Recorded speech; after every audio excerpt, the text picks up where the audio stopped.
professionals witness change. Some help shape it. Our guest for today has done exactly that.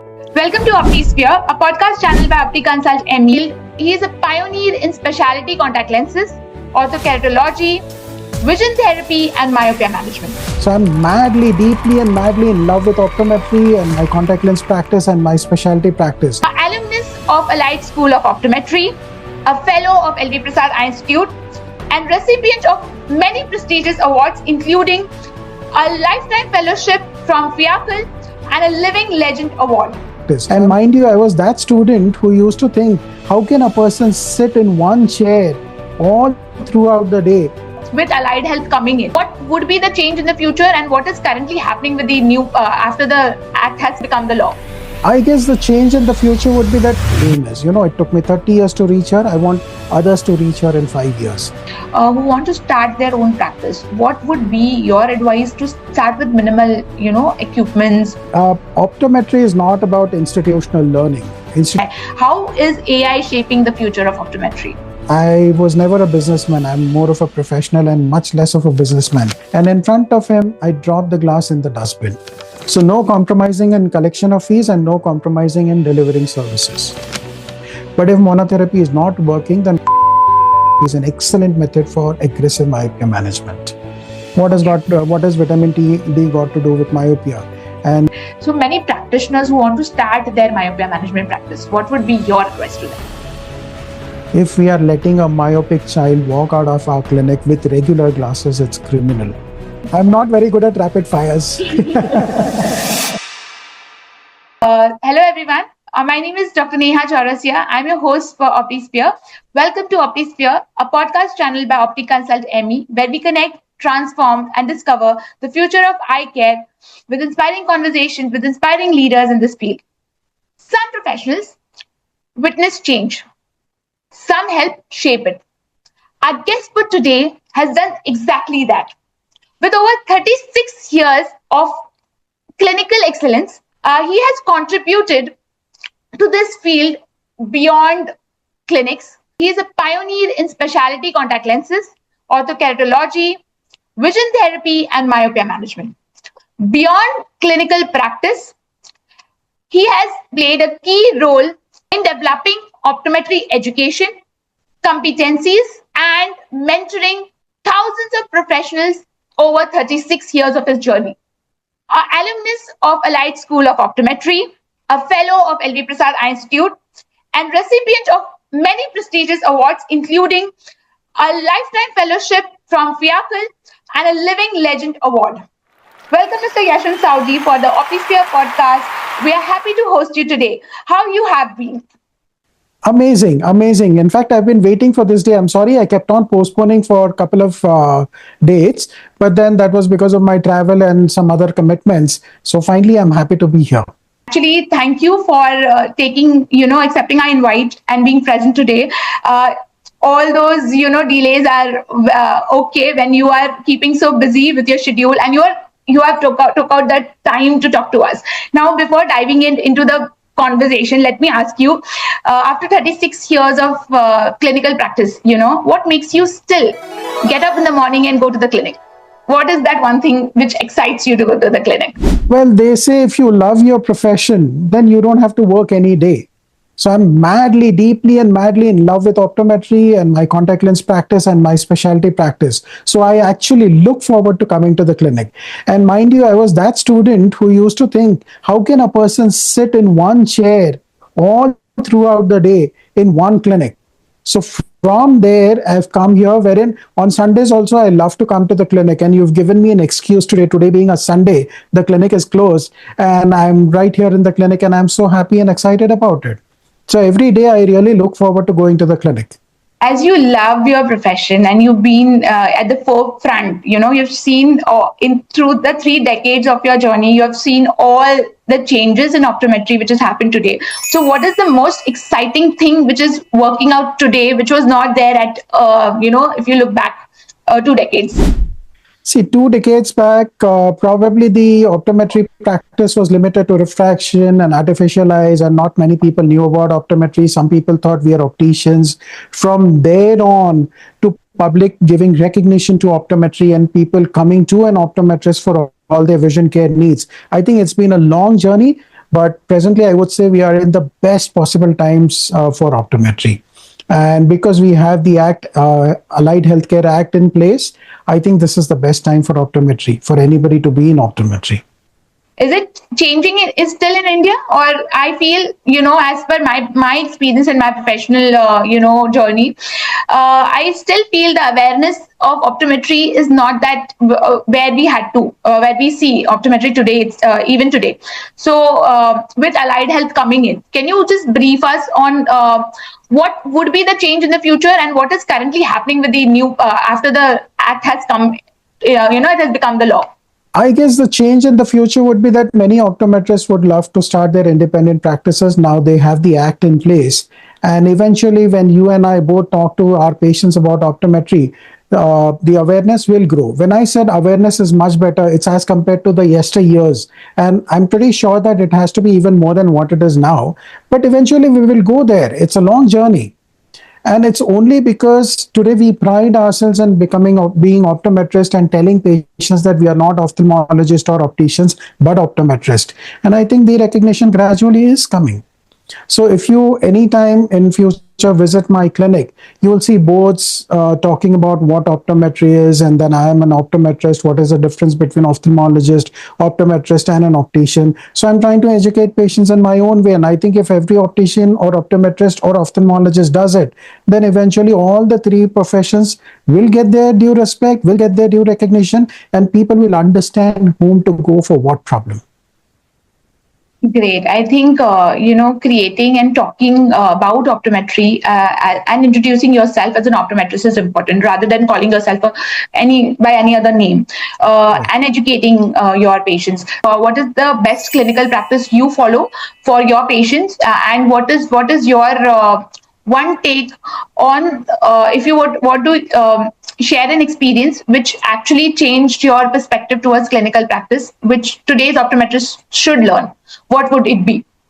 Okay, so I was a final year student and I got a chance to see a practice by my senior, Mr. Prithi Singh Rekhi. I don't know whether you've heard about him. He's in Chennai. Okay. And when I saw his clinic and the clinical practice, and I said, this is what I want to have one day. And it took me 30 years because that's a dream which I have very closely nurtured. And that's a dream I achieved after 30 years. So today, for any young optometrist, if I can guide him to reach this dream or to reach where I am in much lesser than 30 years, probably in 5 years, I'll be very happy. So that's what my aim is. It took me 30 years to reach her. I want others to reach her in 5 years. So when the optometry practice, independent practices, there are some people in the country like Lakshmi is there, I am there, then Prithi Singh Rekhi is there. We actually would love to see more of independent practices coming up in the country.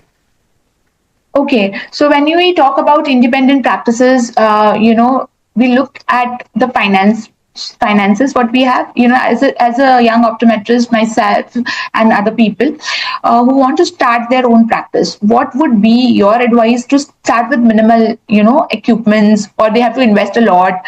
How would a young optometrist who dreams of opening an independent practice should have the checklist on that these things are necessary to start the practice, or they should have 1 or 2 years of experience and then get into the independent practice, or they should have X amount of finance to do it? So when we talk about, optometry getting into independent practitioners journey, how would it look like? And what would be your advice for an optometrist who want to start their independent practices in our country?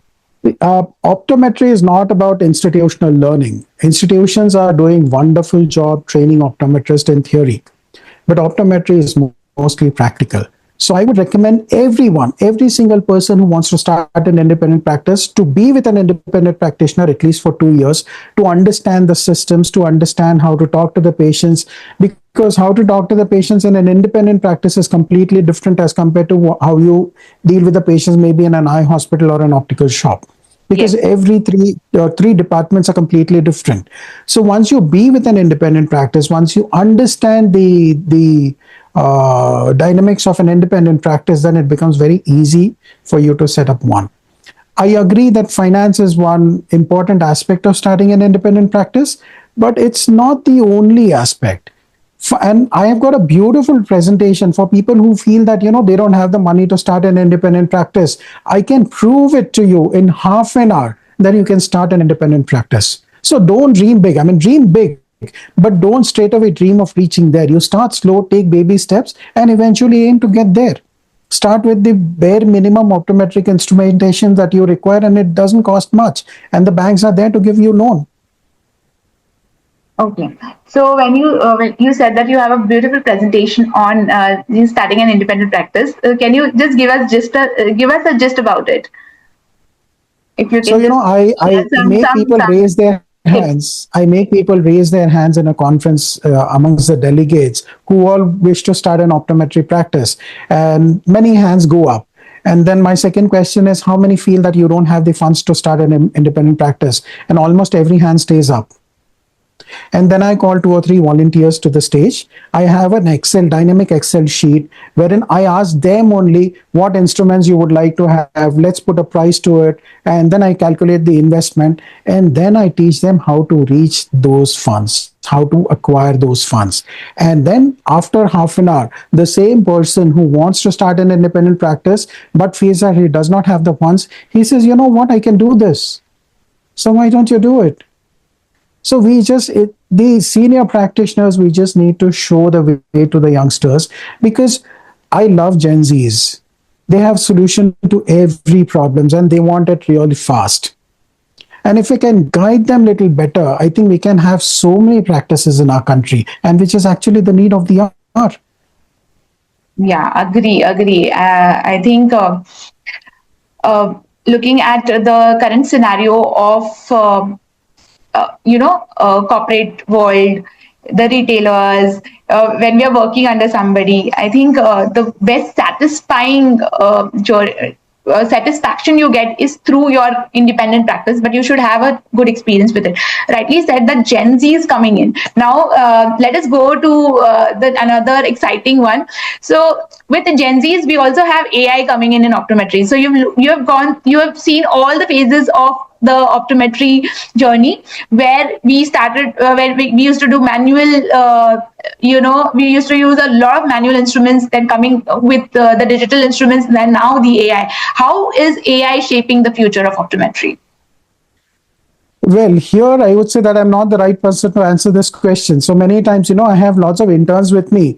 So we have a barter system. I will teach you the crux of optometry, and you teach me AI and Instagram and all those things, which I am not very good at. So I think it will take a little bit of time for the seniors to really get into AI.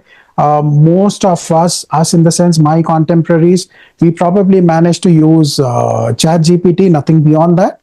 But AI is there almost in everything. Now, the fundus cameras are diagnosing glaucoma.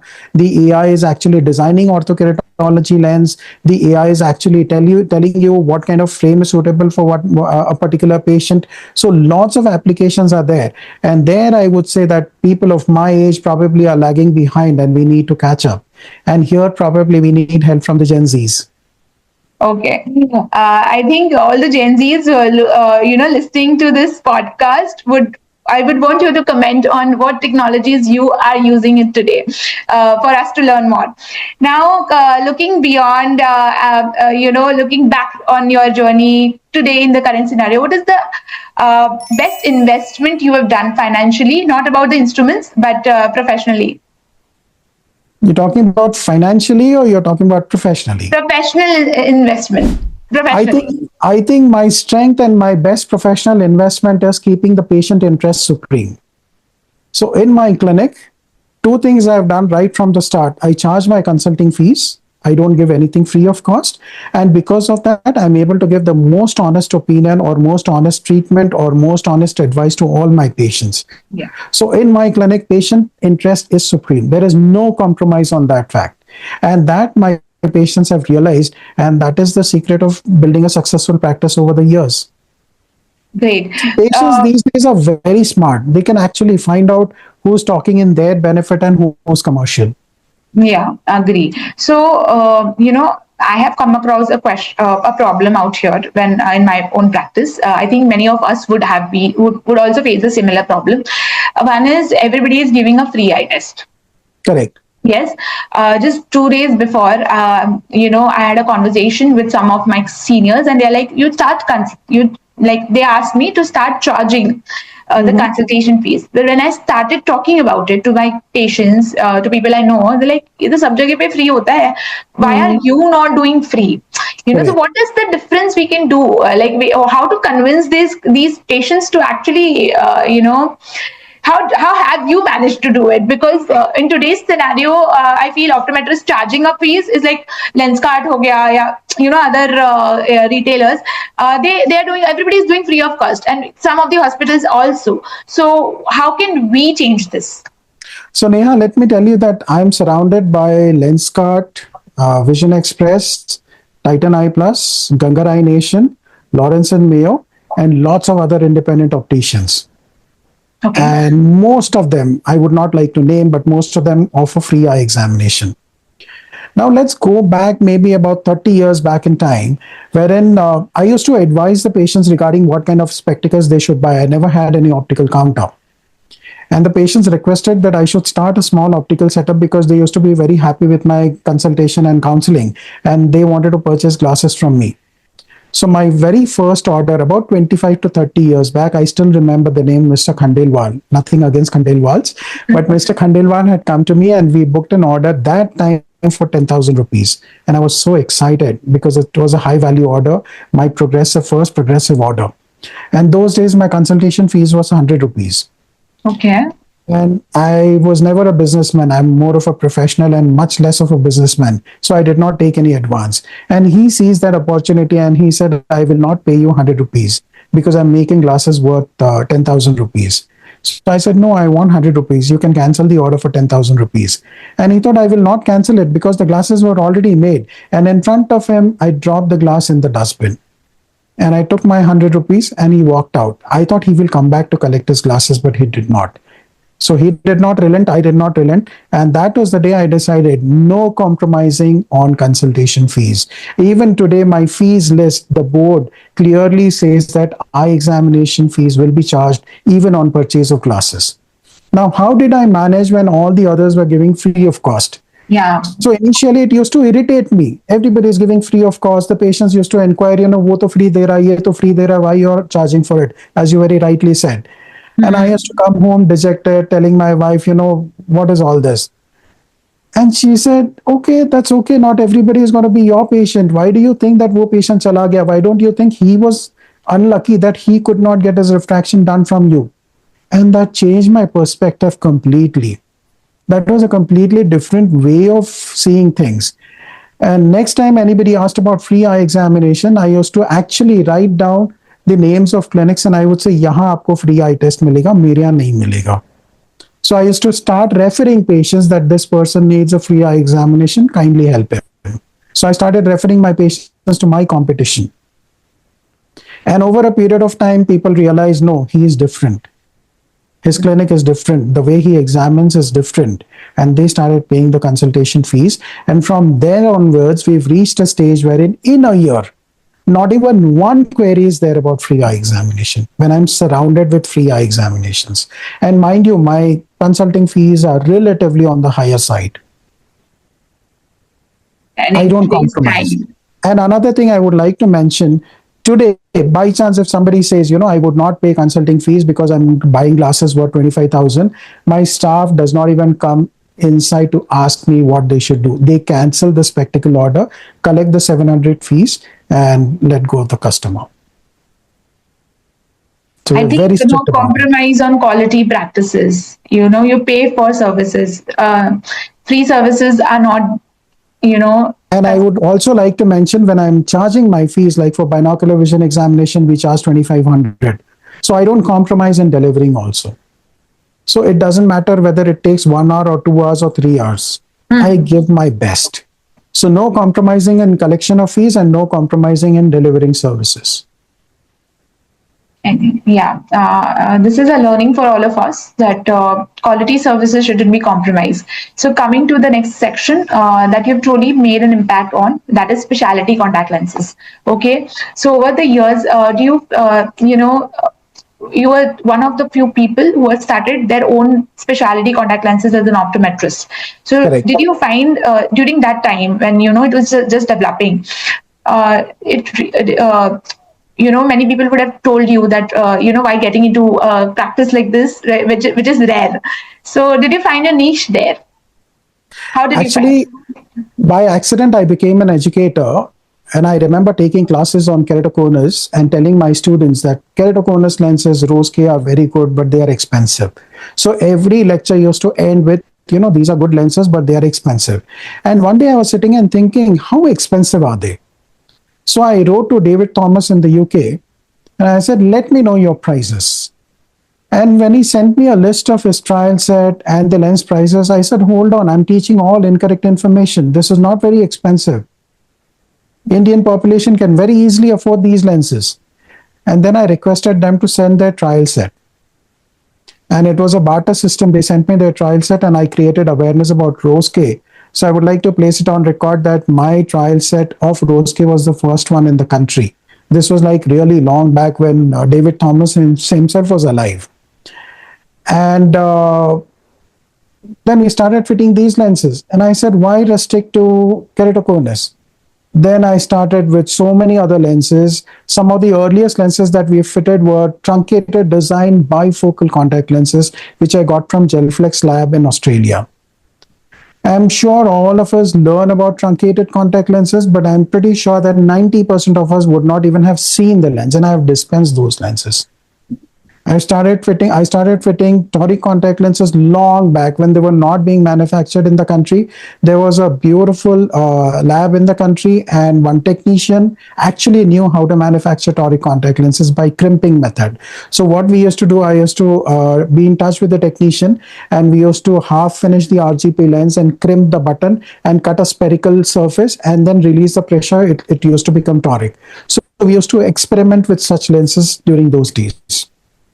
So custom designing RGP contact lenses have gone to such depths that someday I would just like to give a lecture on how to custom design an RGP contact lens without the latest instruments.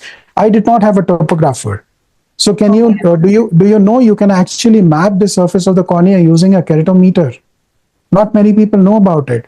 So the end which is facing the patient, so there used to be a transparent disc on it, which is called as a Jessop's disc, with so many meridians and colored dots or balls. So you ask the patient to look at the red ball above, then red ball below, then yellow ball above, then yellow ball below, then blue ball above, and then blue ball below. So you have curvatures at various chord diameters in all possible meridians. So it will take about 35 minutes for you to complete the keratometry, but you have a decent shape of cornea, and then you can custom design your RGP lenses, which we used to do in hard material first, PMMA blanks, and then eventually when you perfect the lenses, then you make it in your GP materials. So for every patient, I used to order about maybe 5 to 6 lenses For trials and then for dispensive trial. trials. So if anybody says, your cornea cannot be fit with a contact lens, then I would be very much interested in that patient. Then I will try everything in my pockets to actually fit a lens to this patient. So, what would be your advice to the practitioners who want to start their specialty contact lens practice? So, in today's time, I feel specialty could be, another area where we need to get into to run a successful independent practice. So, what would be I your agree. advice to the See, today it has become relatively easy because you've got fantastic training programs. You talk about ortho K, you talk about scleral contact lenses, RGPs, bitoric RGPs, multifocal RGPs. You've got amazing training programs.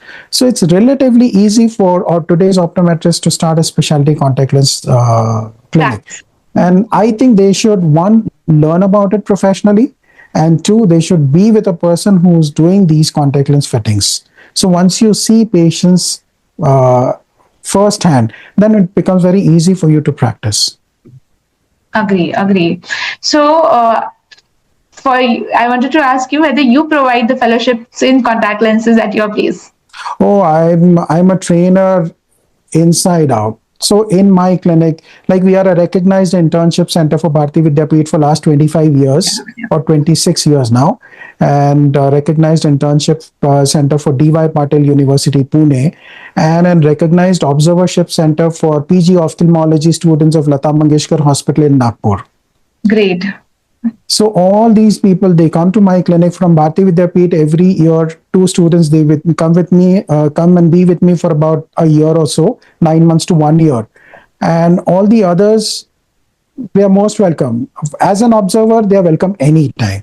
They can see the way I practice. They can take whatever learnings they can take in 2 or 3 days from me, or they can do fellowships in myopia control, in scleral contact lenses, in orthokeratology, or whatever they want. So we have separate modules for trainings. That's amazing to know. For all the audiences who, people like me who want to go and have an observership or a fellowship program, we can connect with Dr. Yashwant sir. So now, having known you with the specialty contact lenses, developing custom-based contact lenses, the other area which you are excelling is in myopia management, and we have saw or heard a lot of your lectures on myopia management. So, do you think myopia management we are going in the right direction in our country, or still a long way to go? I think we've made a good start. I think we made a good start. Many optometrists I've seen commenting on Facebook and Instagram that we are not doing enough. Why see the negative side of it? We've made a good start. Let's reach there, whatever is required. So for me, it was very interesting. I read about myopia management long time back, and I was sitting on the fence deciding whether to get into it or not. And I give this example in every conference or every talk of myopia that I deliver. One Mr. K walked in and he sat in front of me and he didn't say anything. So generally, it's my habit, I give them time. Sometimes, you need time to open up and start talking. And he did not talk for a good maybe 30 to 60 seconds. And that silence of 30 to 60 seconds, you cannot bear. And then he said, my eyes were normal about 6 months back. And now I can't see anything. I said, why? What happened? And he said, the doctors told me it's myopia. And that hit me so hard that we've learned about myopia complications. But here I am seeing an actual patient sitting in front of me who's actually gone blind because of myopia. And just imagine how much it would have affected him. And I said, there is no point in sitting on the fence. And I jumped right into it. And whatever I could study on myopia management, I studied whatever help I needed from my international friends. I got that. And I learned orthokeratology lens designing. I learned about the myopia examination protocols. I learned about the latest research. And I made a start. And I think we are doing great in myopia presently. An experience that changed the perspective towards myopia management. So I want to ask you that which is the best one? When we talk about the myopia treatment, is it atropine? Is it or the keratology, which is making a niche, or it is the newer, the Stellus lenses, the myopia spectacles, what we say, they are contributing to it, or is it a combination of all therapies? Okay, so nothing is best and everything is very good. It differs from patient to patient. See, primarily we are optometrists. I don't dispense atropine. Sometimes I take help of my ophthalmology colleagues if I have to put patient on atropine. But atropine definitely is not my first treatment of choice. So primarily it is either the myopia control glasses or orthokeratology. So my thinking is if I need very aggressive control of myopia, then orthokeratology lens. If I have time to manage myopia, it is not so bad, then maybe make a slow start with spectacle-based myopia management. And both are equally effective, but a custom design ortho-K lens is very, very effective. Okay. So, and sometimes cost is also a consideration. But in my practice, I give least importance to the cost. See, many a times the optometrist feels, this is very expensive. How can I pitch it to the patient? Well, you need not think this is expensive, whether the patient can afford or not. You tell whatever is the best for that particular patient. Let the patient say that although this is very good, I cannot afford it. Then maybe you can think of some other options. But why are you scared about voicing out what is best for the patient? Your doctor doesn't ask you, what antibiotic should I give? This is expensive. Will you be able to afford? He knows this is good for you that time, and that then he prescribes it. Correct. So I believe that it is our moral responsibility to give all the options to the patient, do the examination, and then sit with them and help them reach a decision which option is good for them and why. They should know why. You try to disturb my patient, you try to tell my patients that ortho K lenses are not good, they will not listen to you. Because I spend so much time in counseling them, I tell them why ortho K lenses sometimes have a bad name, why I'm recommending these lenses, and why not spectacle based myopia management. And sometimes it is the other way around. Like yesterday I had a patient, I said no ortho K for you, and she said why not, I'm willing for it. I said, no, you're in your 10th standard. Right now, I want you to concentrate on your studies. You will have erratic sleeping hours. So presently, we will start with spectacle-based myopia management, and eventually we will move to ortho. So So how case is to the case, there are so compliance? many Yeah. things. Yeah. How is the compliance with ortho K with See, the again, patient? it depends totally on your counseling. Okay. And it also depends on whether you're forcing ortho K lenses down their throat. If the person or if that girl or if that boy who wants myopia management doesn't like contact lenses for whatever reason, and you're still recommending ortho K lenses, the compliance is going to be bad. So my first assessment is whether the person who is undergoing myopia management, whether they are willing to go in for lenses, then whether their parents are agreeing for myopia management through orthokeratology lenses. So my patient selection is very, very crucial. So if your patient selection is good, then the patients are compliant. Yes. Preparing the patient and counseling them is important. So for any every parent who is listening to this podcast today, what would be your one advice you will give that they should be taking care of for their myopic kids? Okay, for every parent, most of the parents even today feel that it is about the power. -4 का -4.5 या 5 हो गया, तो they start panicking. It's never about the prescription, it's all about the eyeball length. So every parent should get their child's eyeball length measured and compare it with the age and gender normal child. We don't, unfortunately, we don't have Indian data, but the closest that my machine has is East Asian data. So we compare it with the East Asian data and find out where that particular child stands. So if he or she is in normal range, then we only keep a watch. If they are borderline myopia progression, they show borderline myopia progression, again we keep a watch. Or sometimes if the risk factors are high, we decide to treat straight away. And if it's very advanced, like if the eyeball length needs to be 23 and right now itself it is 25.5, then we immediately put them on very aggressive myopia control. And here you talked about combination therapy. It's my advice, always start with monotherapy. If monotherapy works, don't go into combination therapy because it's complicated. But if monotherapy is not working, then combination therapy is an excellent method for aggressive myopia management. Okay. So my next question for you would be, looking at the therapeutics, when we talk about the specialty contact lens spectacles for myopia management, orthokeratology, is environmental factors playing a role in developing or progressing myopia? Because what we have seen is vitamin D. There's a lot of talk about vitamin D playing a very big role. So, is it playing a role? Do you also consider all these other factors, outdoor activities, playing a role in myopia development and progression? In fact, I do. I remember this WhatsApp conversation. I'm a part of one of the groups in on WhatsApp, and I posted about vitamin D.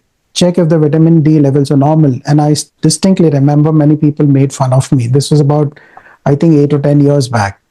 What has vitamin D got to do with myopia? And you can see so much of literature on vitamin D and myopia now. Vitamin D probably can be implicated for every single condition in the body. So I do advise to all my patients that get your vitamin D and D3 and B12. It's more of D3, checked with your physician and make sure it is at the optimum level. So this is for everybody. The other thing that you talked about for parents, And what was the question? outdoor activities. Outdoor activities. Now, what I personally feel is more than the computer screens, many parents blame the computer screens. I think computer screens are eating into outdoor time. So, outdoor time is essential. That's beyond doubt. You cannot dispute that. But I would not implicate computer screens straight away for myopia. I would say that computer screens are eating into their outdoor time. So if you can balance the outdoor time and your screen time, I think I'll be very happy. So 90 minutes per day outdoors in open spaces. Many a times we fail to define what outdoors are. So open spaces, 90 minutes, and then you work on screens, I would be happy.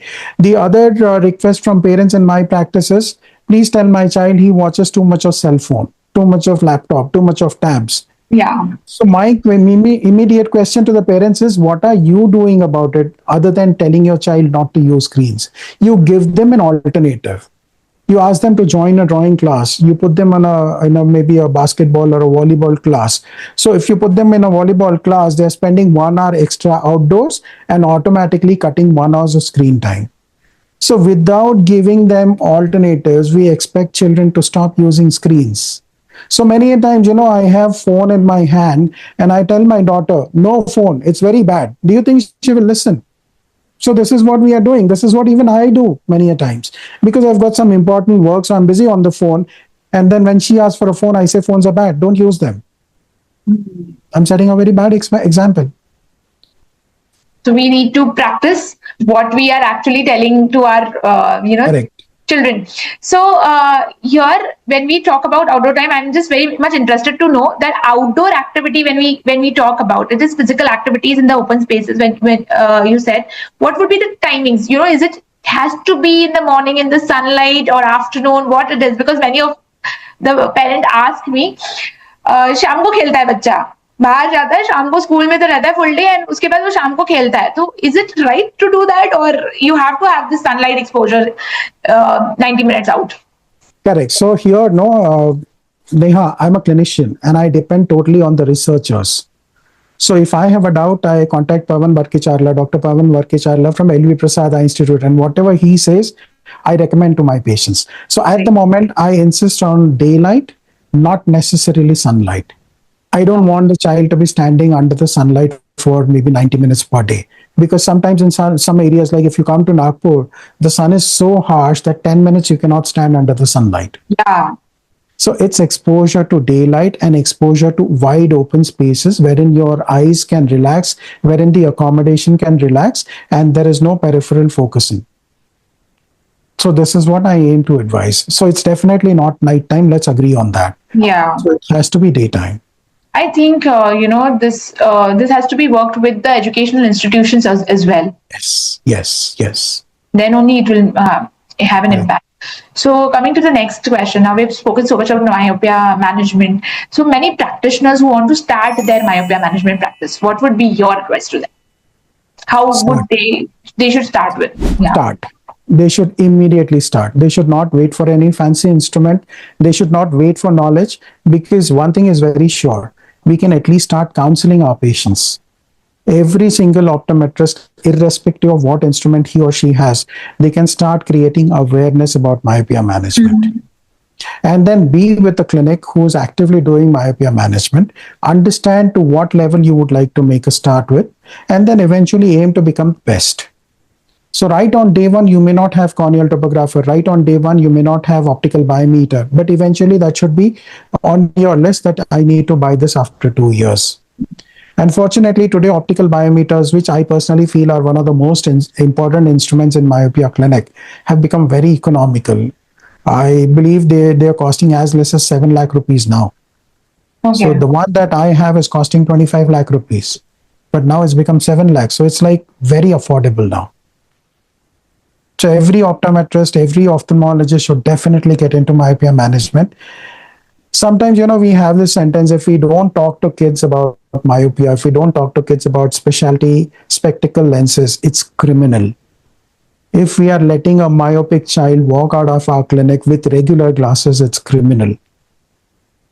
Just imagine, Neha, if somebody senior in your house undergoes an examination routine health checkup with a physician and he fails to tell you that the blood pressure is elevated, and tomorrow if that senior person has some complication because of elevated blood pressure, how would you feel? So it's our moral responsibility to educate all the parents. They may not go in for myopia control with me, that's okay.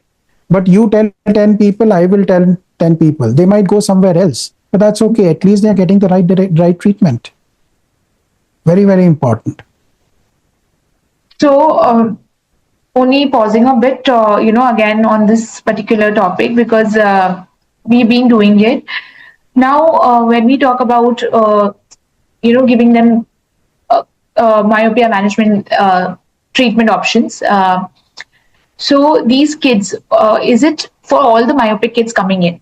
Okay, we start talking about it. You said rightly, but are we intervening at the right place there, or should we wait for 6 months? Like suppose a 6-year-old child comes with a -1 refractive error to me, and we actually see the progression for 6 months or 1 year, and after that we pitch in for myopia control lenses, or we start with the myopia control lenses right at that particular time.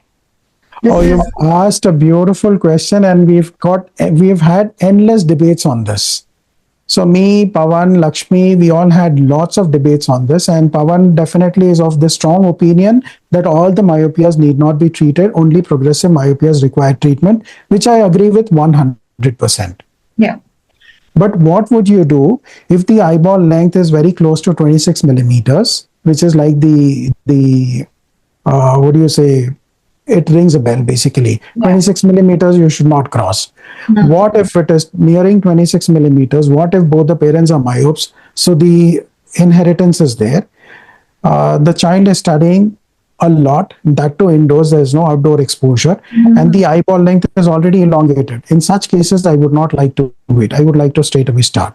But I counsel the parents that ideally I should be waiting for 6 months to ensure or to understand if the myopia is progressing or not.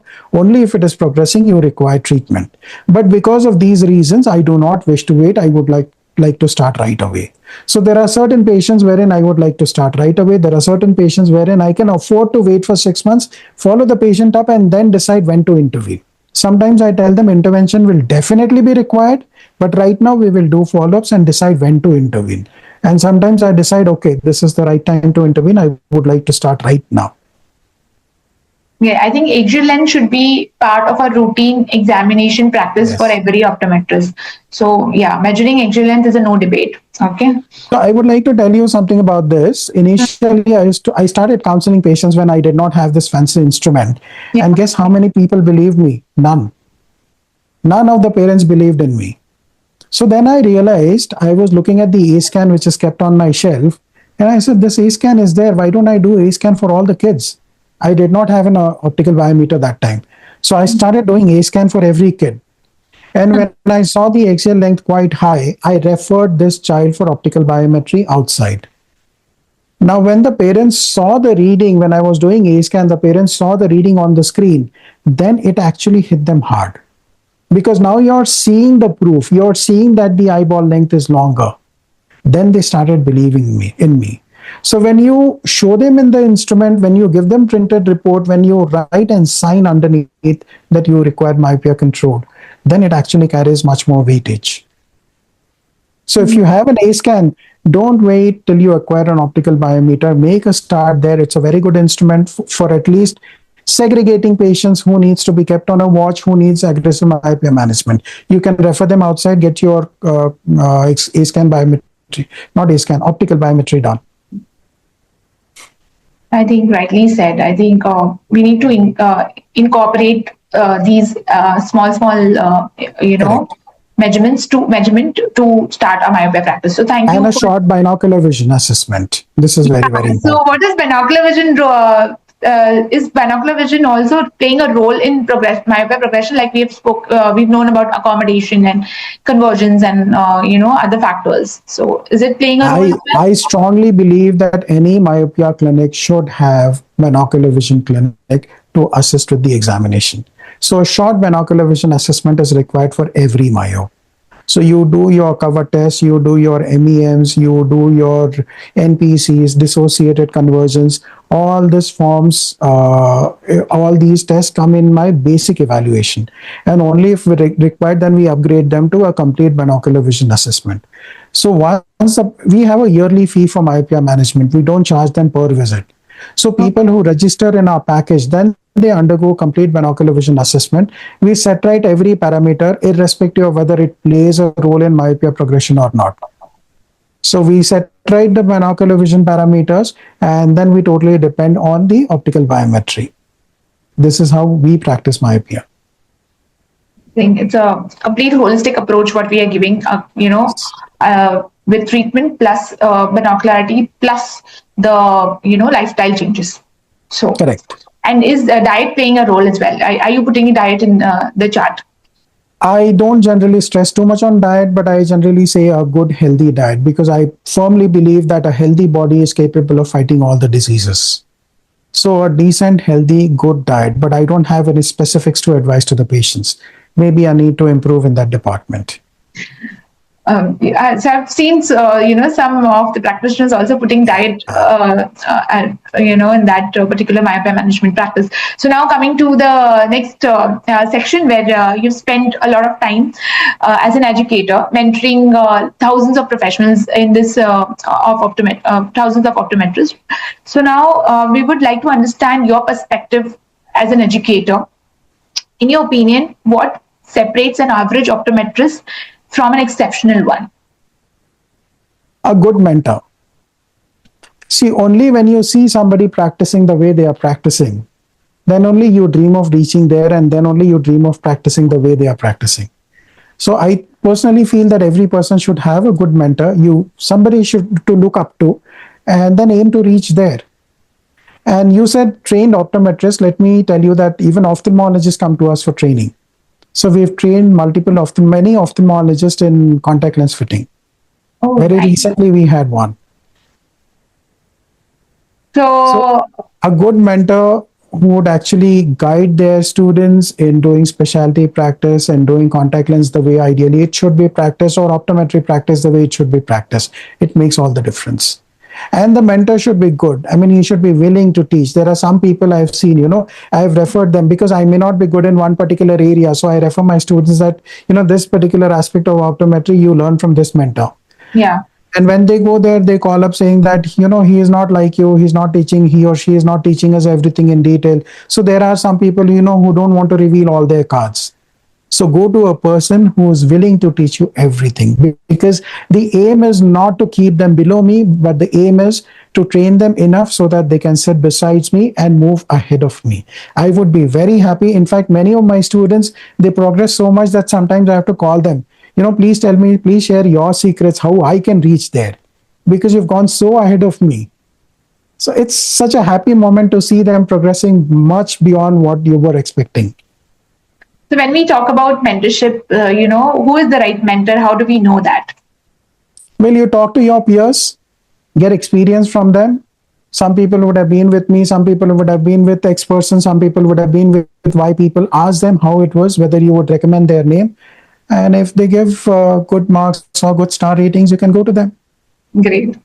I think review and references work here. So now, Yes. now the next question is: where do the young optometrists struggle the most?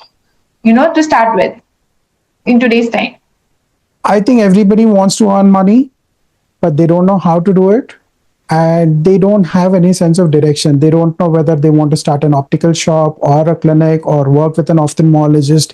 And one place wherein most of us fail is after graduation, your 5-year goal is to start a clinic, but you work in an optical shop. So there's a complete disconnect. After graduation, you work in an optical shop for 3 years, and then you start your clinic, and you don't have the kind of footfall that you see in an optical shop, and you get depressed. Sometimes you want to start an optical shop, but you work in an eye hospital. Yeah.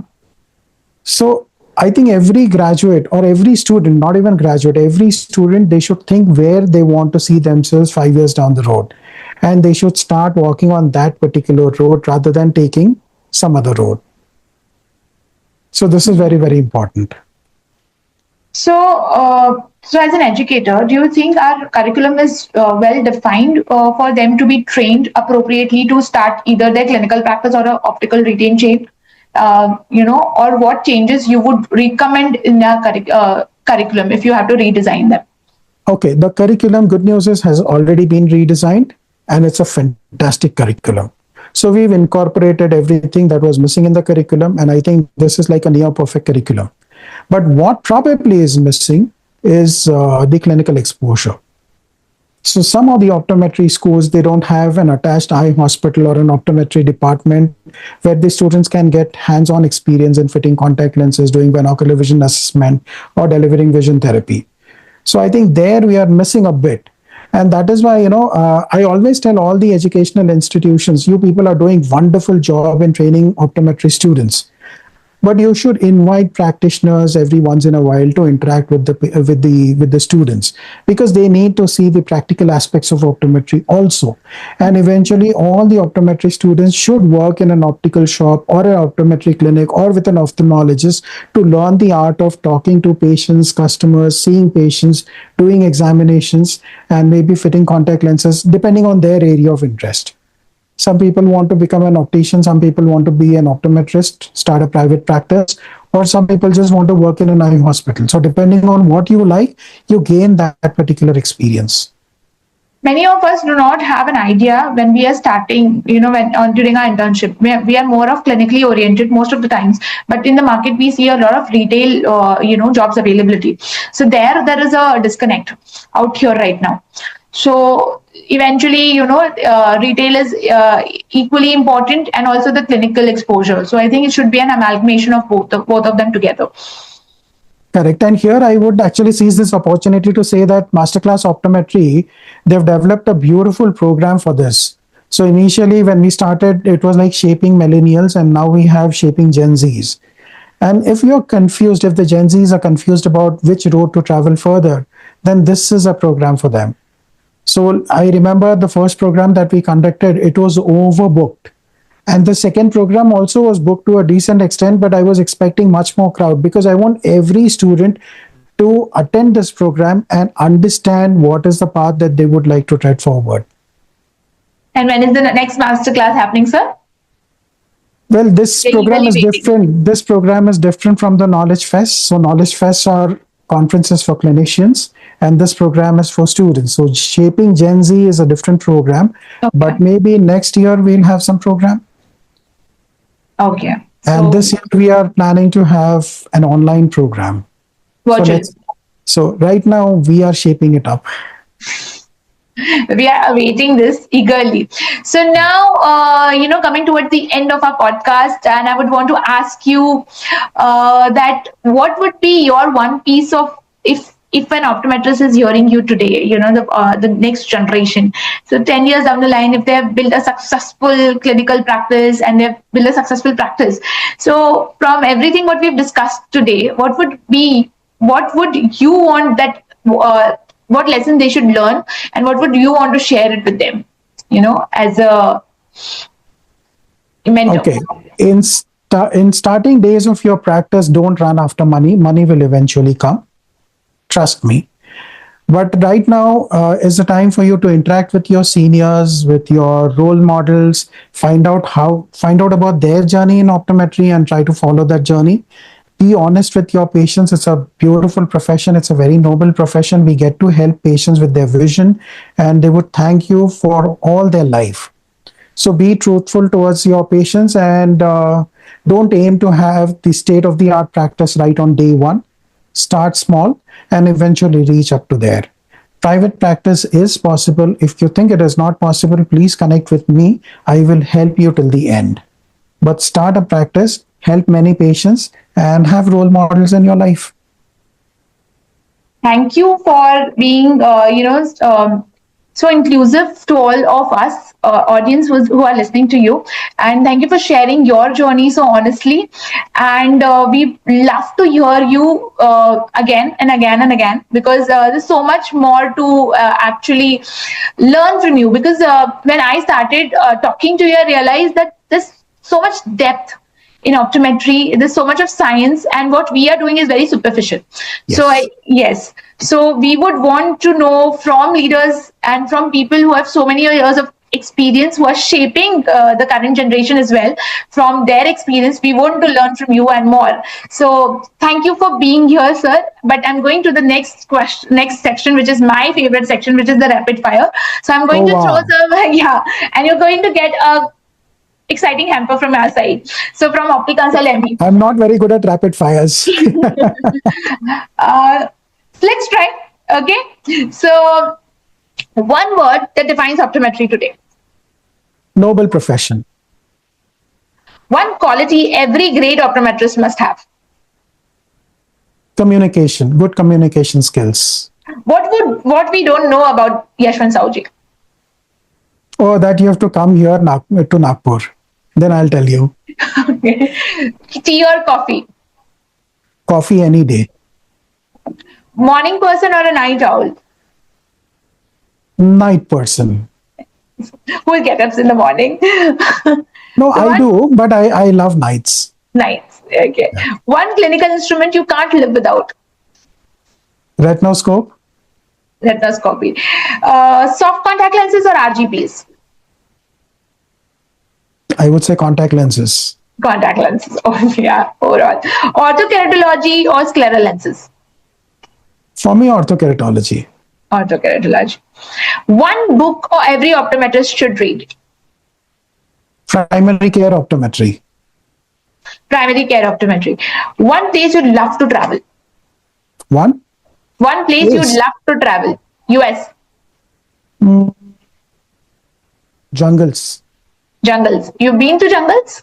Yeah, actually, I stay in Nagpur, which is the tiger capital of India. Yeah, So it's surrounded. that's fun. Yeah, it's surrounded by jungles. So every weekend. Oh, nice. Yeah. So, one word your students would use to describe you. Somebody just mentioned. A recent student just mentioned green flag.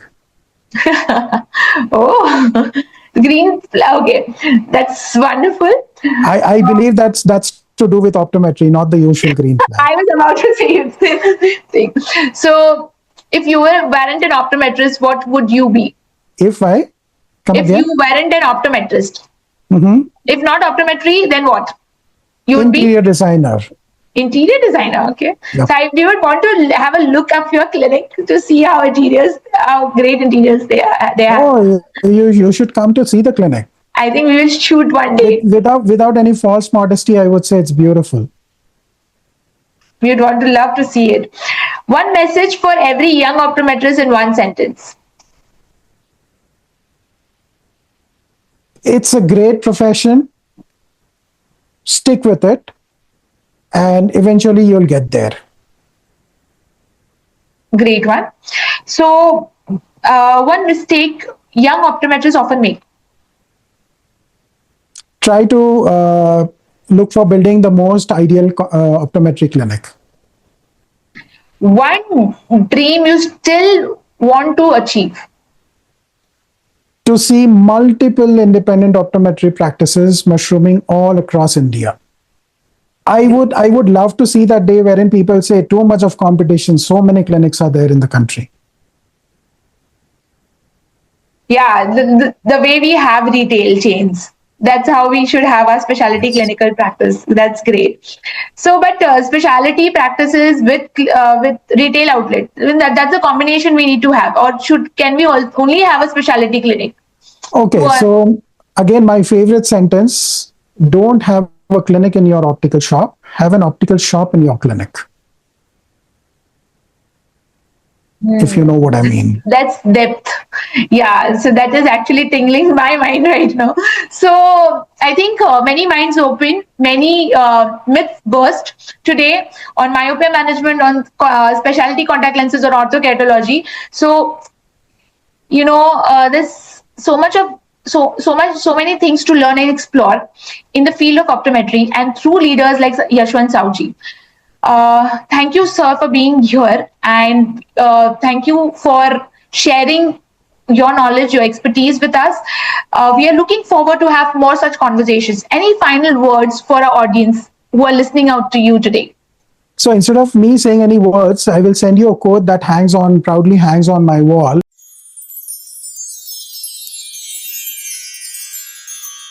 Tell every patient that you're an optometrist. Even if the patient is addressing you as a doctor and thinks that you're an ophthalmologist, tell them you're not an ophthalmologist, you're an optometrist. Trust me, it will get you more patients. I think it's deep, but it's important to always introduce yourself as an optometrist.